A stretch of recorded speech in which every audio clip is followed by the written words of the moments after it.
इसी खबर पर और चर्चा के लिए कांग्रेस से कांग्रेस प्रवक्ता हमारे साथ नितिन भंसाली जी हमारे साथ जुड़ गए हैं। नितिन भंसाली जी, एमकेएन में आपका स्वागत है। नमस्कार जी सर, ऐसे में हमारे साथ अभी इसी मुद्दे पर चर्चा के लिए बीजेपी से प्रवक्ता संजय श्रीवास्तव जी हमारे साथ जुड़े हुए हैं। और जो छत्तीसगढ़ सरकार नई आबकारी नीति लाने वाली है उसको लेकर आज चर्चा की जा रही है, क्योंकि विदेशी शराब के दाम कम हो सकते हैं। क्या कहेंगे सर?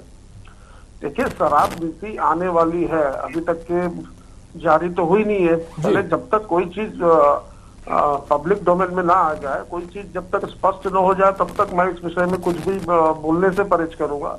क्योंकि शराब नीति बनी है, कैबिनेट में जो भी मंजूरी मिली होगी, ये सारी चीजें जो है 1 अप्रैल से लागू होंगी।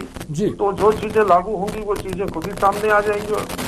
जो प्रश्न आप कर रहे हैं उसका उत्तर यही है। जी नितिन भंसाली जी, ऐसे में चर्चाएं हो रही हैं कि विदेशी शराब के दाम कम हो सकते हैं, क्योंकि जब चर्चाएं हो रही हैं, कहीं ना कहीं पार्टी ने आबकारी नीति में यह बदलाव करने की विचार किया है। इसको लेकर क्या कहना है?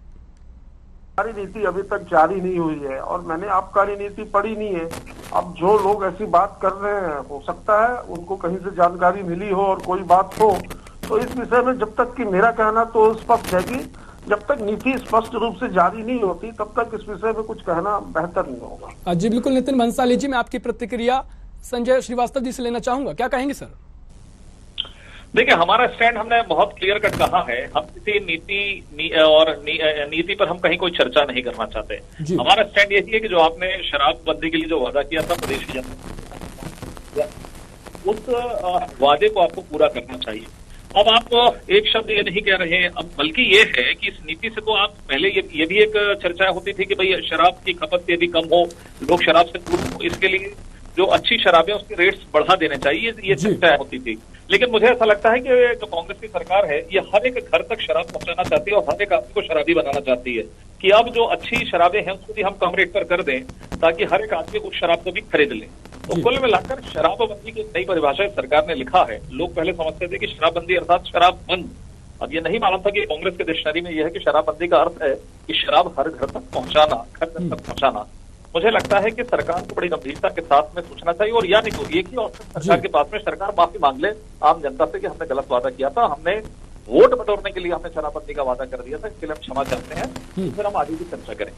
जी बिल्कुल नितिन भंसाली जी, क्या कहेंगे? क्योंकि बीजेपी का साफ तौर पर कहना है, एक तरफ कांग्रेस कहती है कि शराब बंदी होना चाहिए, लेकिन शराब के दामों में कमी करके किस तरह से यह संदेश देना चाहते हैं? भाई, शराब के दामों में कमी आदरणीय संजय भैया कैसे बोल सकते हैं? क्या आबकारी नीति पढ़ी है उन्होंने भी नहीं पढ़ी, मैंने भी नहीं पढ़ी, तो ये आकलन करना ये गलत बात है। और दूसरी बात, जिन लोगों ने 15 वर्षों तक के इस प्रदेश में शराब बेचने के नाम से जिन्होंने कीर्तिमान स्थापित की, मुझे याद आता है कि इन्हीं के विधायक जो थे नरसिम्हा के, उन्होंने ही सदन के पटल पे रखा था कि छत्तीसगढ़ जो है पूरे देश में शराब बिक्री के नाम से दूसरे या तीसरे नंबर पर आता है। अब 15 वर्षों तक के जिन लोगों ने प्रदेश के युवाओं को और अन्य लोगों को शराब पिलाने का काम किया, वो तो कम से कम आज शराबबंदी की बात ना करे तो ज्यादा बेहतर हुआ। शराबबंदी की दिशा की ओर हम काम कर रहे हैं, हमने वादा किया है, हम हमारे सारे वादों को पूरा करने की ओर ही अग्रसर हैं। उसमें शराबबंदी भी है। 5 वर्षों के लिए जनता ने जनादेश दिया है। शराबबंदी के लिए कमेटी बनाई जा चुकी है। जो कमेटी अपना काम कर रही है उसमें भारतीय जनता पार्टी के सम्मानीय विधायकों को भी रखा गया है, मीटिंग में बुलाया जाता है, अपना उनका सुझाव मांगा जाता है। वो सुझाव देने भी नहीं आते, खाली टीवी चैनल्स में और अखबारों में, टीवी चैनल्स में बैठकर और अखबारों में बयान जारी करके ये बताते हैं कि राज्य सरकार ने शराबबंदी का वादा किया था, शराबबंदी नहीं कर रहे, माफी मांगे, इस्तीफा दें। तो ये सब बोलने से बात नहीं चलेगी। आपको सकारात्मक रूप से बैठकर उन कमेटी के समक्ष भी आपको अपने विचार रखने होंगे, आपके सुझाव देने होंगे। मैं आपको बता दूं कि छत्तीसगढ़ 8 राज्यों से जहां पर शराबबंदी नहीं है उन राज्यों से घिरा हुआ है। इनके शासनकाल में 15 वर्षों में तस्करों और कोचियों ने इतनी बड़ी पैठ यहाँ पर जमा ली है जिनको उखाड़ने में हमको काफी मेहनत करनी पड़ रही है। मैं आपको बता दूं 2019 से 2021 तक का यदि हम आंकड़ा देखें तो लगभग 6560 मामले सामने आए हैं तस्करी के, कोचियों के, जिसमें लगभग 5 करोड़ से अधिक की शराब जब्त की गई है। ये सब इन्हीं के शासन में पले बड़े हैं, तो इनको ठिकाने लगाने में भी समय लगेगा।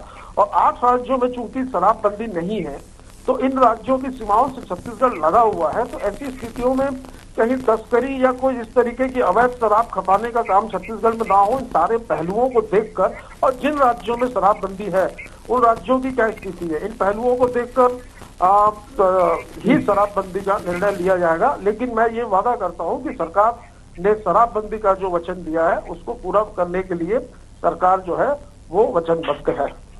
जी बिल्कुल, संजय श्रीवास्तव जी से मैं इसकी प्रतिक्रिया लेना चाहूंगा। संजय श्रीवास्तव जी, ऐसे में कहीं ना कहीं कांग्रेस का वही कहना है कि जो पास के बीजेपी शासित राज्य हैं उनमें शराब की दामों में कमी है, उसको लेकर ही तस्कर यहाँ छत्तीसगढ़ में आते हैं और शराब खपाते हैं, तो क्या कहेंगे?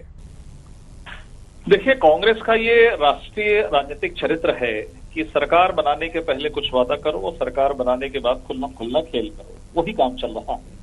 अभी एक तरफ कहते हैं कि हमने 2500 रुपए दिया, देश के अंदर में कोई दूसरा राज्य नहीं दे रहा, हम ही दे रहे हैं अकेले, तो शराबबंदी के नाम पर भी आप अकेले ही कर लो ना भाई। कहाँ राज्य सीमा की बात कर रहे हो, तमाम झूठे चीजें कर रहे हो, झूठी बातें करके लोगों को बरगलाने का प्रयास कर रहे हो। आप तो ऐसा है कि आपके 19 से 21 आपका समय है, हमारा समय तो है नहीं। अच्छा वो आपने बता दिया 19, 20, 21 में इतने % पकड़ाए हैं, आप कर क्या रहे हैं? इसका अर्थ यह है कि आपका पुलिस व्यवस्था, कानून व्यवस्था भी ठीक नहीं है। अरे आप यहाँ तो रायपुर शहर जैसे क्षेत्र में तो व्यवस्था ठीक है, जब तो पकड़ा। अरे भाई होंगे, जब काम होगा तभी तो पकड़ाएंगे, काम नहीं होगा तो कैसे पकड़ाएंगे? आपके समय से जो लोग जमे थे, जो लोग हैं, उनको उखाड़ने के लिए किया जा रहा है, समय लगेगा। और स्टेशन पे जो सबसे हार्ड पॉइंट रहता है शहर का, वहां पर इनके दूसरे राज्यों से आकर अधिकृत दुकानों में शराब पकड़ा रही है। अधिकृत दुकानों में, ये कोचिया नहीं है, ये अधिकृत दुकान, उसकी कटिंग है नहीं तो भेज देता हूं मैं, बताएं तो। अधिकृत दुकान से जहां पर इनके सेल्समैन जिनको ये पैसा देते हैं वो बेच रहे हैं। और तो और जो शराब फैक्ट्री से शराब, जो 30% शराब निकलती है जो इनके अधिकृत दुकानों से बगैर होलोग्राम के भी चल रही है, ये धंधे भी चल रहे हैं यहाँ पर, और वो पैसा कहाँ जाता है सबको मालूम है। तो शराब पर ही इतने मोहित हैं, इनसे गलती ये हो गई कि शराबबंदी बोल दिए। शराब का मोह तो इनका बहुत पुराना है, 50 साल से इनका शराब का मोह रहा है कांग्रेस पार्टी का, लेकिन गलती से ये हो गई कि सरकार बनाने के लिए शराबबंदी की बात कर दी, और शराबबंदी के बाद अब इनसे ये हो नहीं रहा है, पैसे का मोह है, अधिकृत पैसे आने, अनधिकृत पैसे आ रहे हैं, धंधे चल रहे। लॉकडाउन में रायपुर शहर, राजधानी में होटलों के अंदर में शराब बिक रही है, गाड़ियां उतर रही है। ये स्थिति इस प्रदेश की हो गई है। जी बिल्कुल, संजय श्रीवास्तव जी, मैं आपकी प्रतिक्रिया लेना चाहूंगा नितिन भंसाली जी से। नितिन भंसाली जी, ऐसे में कहीं ना कहीं बीजेपी का यही कहना है कि जो तस्करों का आपने तर्क दिया है कि आसपास के राज्यों से जो तस्कर आते हैं और छत्तीसगढ़ में शराब खपाते हैं, तो ऐसे में सरकार की कहीं ना कहीं नाकामी है कि तस्करों पर लगाम नहीं लगा पा रही है। कहीं सरकार की कोई नाकामी नहीं है।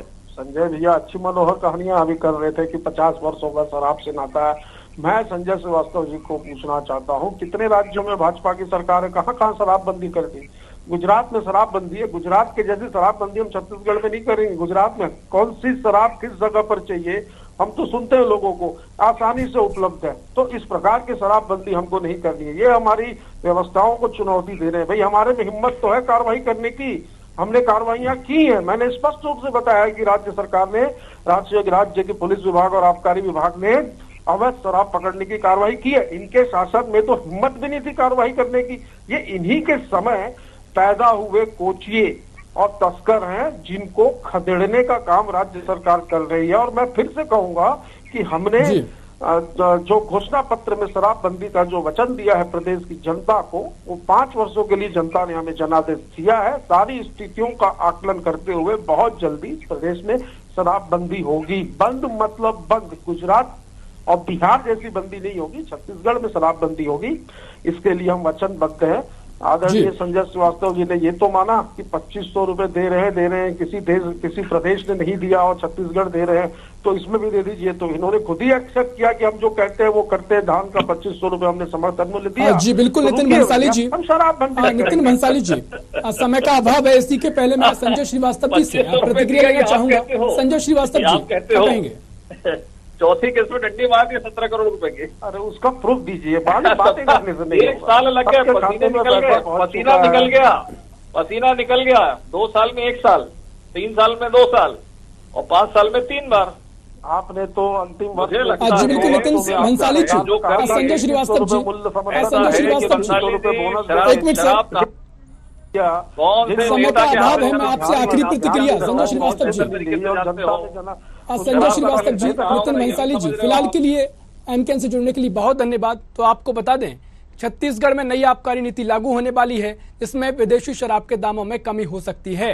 ऐसे में लगातार हम देख रहे हैं कि छत्तीसगढ़ सरकार वित्तीय वर्ष 2021-22 में विदेशी शराब के दाम घटाने जा रही है।